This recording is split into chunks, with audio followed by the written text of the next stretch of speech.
অভিনেতা ডনের গ্রেফতারের পর সোশ্যাল মিডিয়ায় নতুনভাবে ফিরে এসেছে চলচ্চিত্রের বরপুত্র সালমান শাহের বিভিন্ন ঘটনা।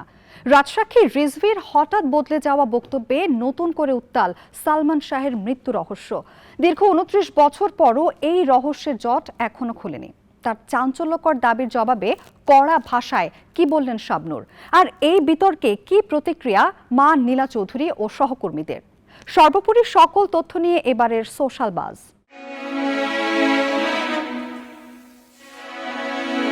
২৯টা বছর পার হয়ে গেছে, তবু সালমান শাহর মৃত্যু রহস্য যেন গতকালেরই ঘটনা, আর এতে যোগ হয়েছে নতুন নতুন বাঁক। মামলার ৪ নম্বর আসামি অভিনেতা ডনের গ্রেপ্তারে নতুন করে জেগে উঠেছে ভক্তদের প্রত্যাশা। এবার হয়তো সত্যিই বেরিয়ে আসবে আসল সত্য। দীর্ঘদিন ধরে থমকে থাকা এই মামলা যেন হঠাৎ করেই নতুন গতি পেয়েছে, আর এতে করে ফের আলোচনায় এসেছে সেই পুরনো প্রশ্ন, আসলে কি ঘটেছিল সেদিন।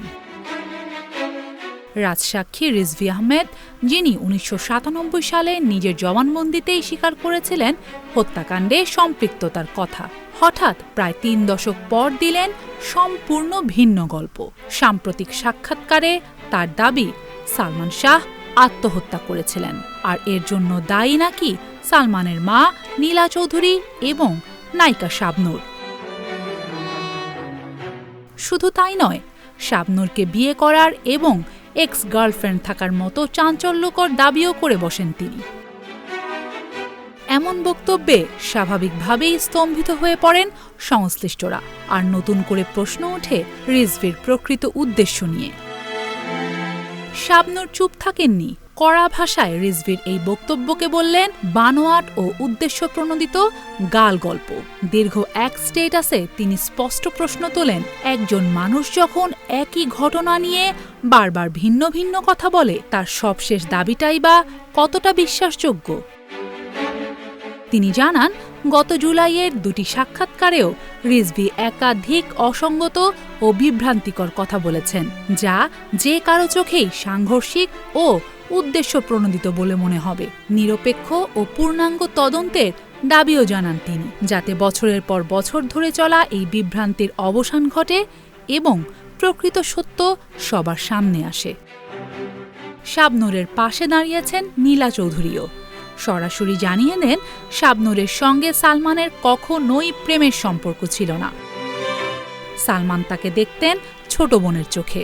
ছেলের স্মৃতি নিয়ে বারবার এমন ভিত্তিহীন গুঞ্জন তাকে যে কতটা কষ্ট দেয়, তা তার কণ্ঠেই স্পষ্ট ফুটে ওঠে। এদিকে আবেগের ঢেউ বইছে গানের জগতেও।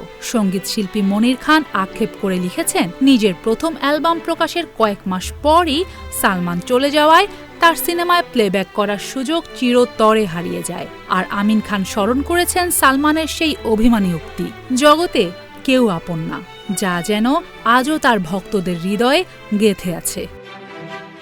বিচার চলাকালে সামিরা, ডন কিংবা শাবনূরকে সামাজিকভাবে হেয় করার তীব্র সমালোচনা করেছেন উপস্থাপক অভিনেতা শাহরিয়ার নাজিম জয়।